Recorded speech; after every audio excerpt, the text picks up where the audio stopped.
Hello बच्चों, आइए इस क्वेश्चन को सॉल्व करेंगे। ये क्वेश्चन है जेईई मेंस 2025 का। ठीक है।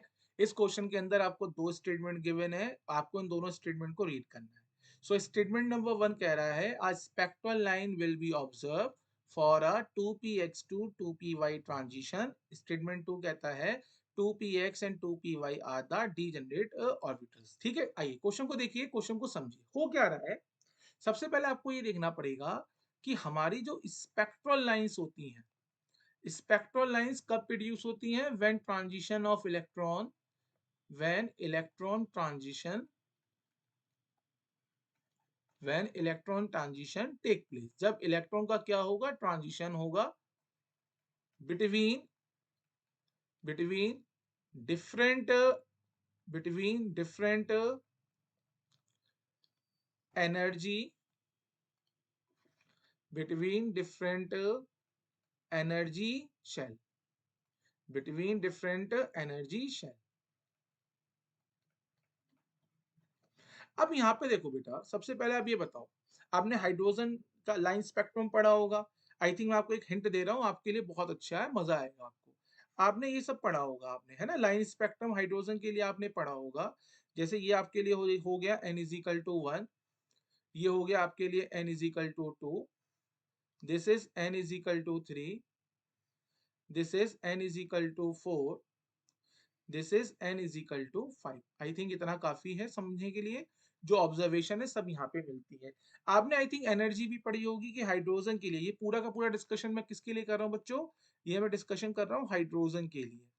सो हाइड्रोजन के लिए यहाँ पे आ जाएगा आपके पास E1 होता है -13.6 eV। E2 हमारे लिए कितना होगा? E2 आता है आई थिंक -3.4 eV। E3 आता है हमारे लिए -1.51 eV। E4 की वैल्यू हमारी होती है -0.85 eV। सबसे पहले आप एक ऑब्जर्वेशन देखो, जैसे जैसे n की वैल्यू इंक्रीज हो रही है, जैसे जैसे n की वैल्यू इंक्रीज हो रही है, जो दो शेल हैं इनके बीच का एनर्जी गैप क्या होता जा रहा है? डिक्रीज होता जा रहा है। जैसे जैसे एन की वैल्यू इंक्रीज हो रही है, वैसे वैसे डेल्टा ई एन की वैल्यू, या डेल्टा, एक काम करता हूँ, यहाँ पे लिख देता हूँ, जैसे जैसे एन की वैल्यू इंक्रीज हो रही है वैसे वैसे एनर्जी डिफरेंस क्या हो रहा है? हमारा डिक्रीज हो रहा है।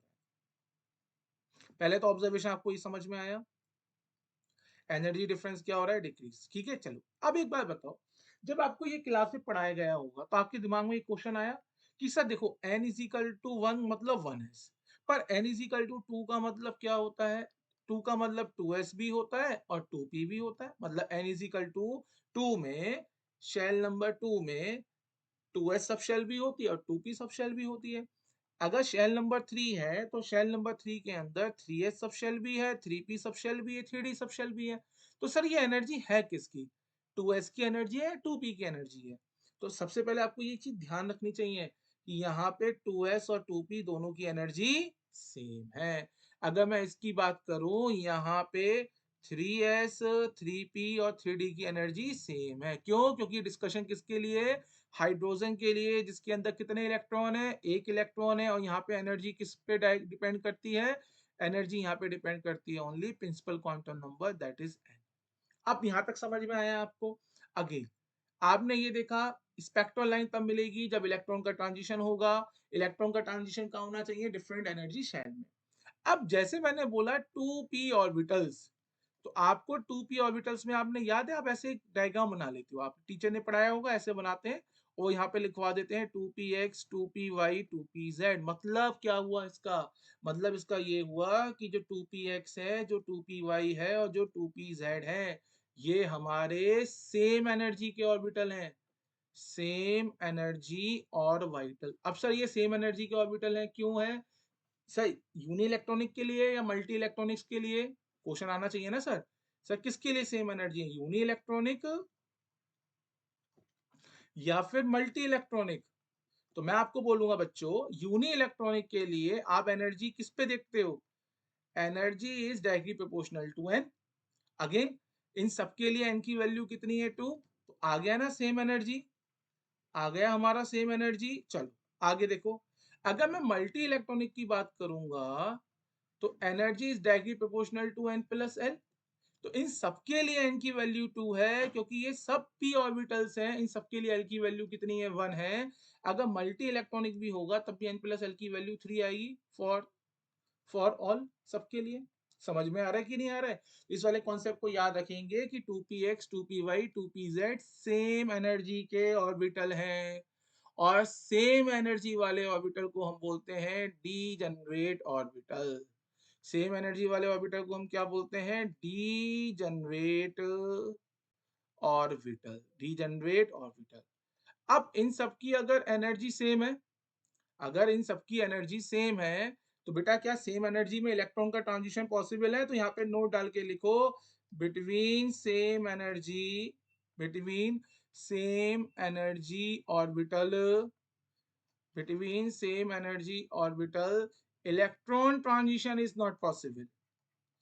Electron transition is not possible। और अगर इलेक्ट्रॉन का ट्रांजिशन पॉसिबल नहीं है तो हमें क्या कोई स्पेक्ट्रल लाइन मिलेगी? नहीं मिलेगी। No spectral line, no spectral line form, कोई भी स्पेक्ट्रल लाइन फॉर्म नहीं होगी। इसका मतलब बेटा क्या हो गया?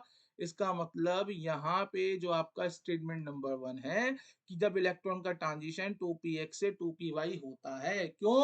क्योंकि दोनों के दोनों कैसे हैं? हमारे डीजनरेट हैं, मतलब सेम एनर्जी के हैं, तो कोई स्पेक्ट्रल लाइन नहीं मिलेगी। पर ये कह रहा है observe, a spectral line is observe. क्या ऑब्जर्व होगी? नहीं होगी। इसका मतलब स्टेटमेंट नंबर 1 क्या हो गया? गलत। ठीक है। आगे इसने बोला है कि 2px 2py are the degenerate orbital. बिल्कुल डीजनरेट ऑर्बिटल है, चाहे यूनी इलेक्ट्रॉनिक हो चाहे मल्टी इलेक्ट्रॉनिक हो, वो मैंने अभी आपको एक्सप्लेन करा। तो स्टेटमेंट नंबर 2 सही है।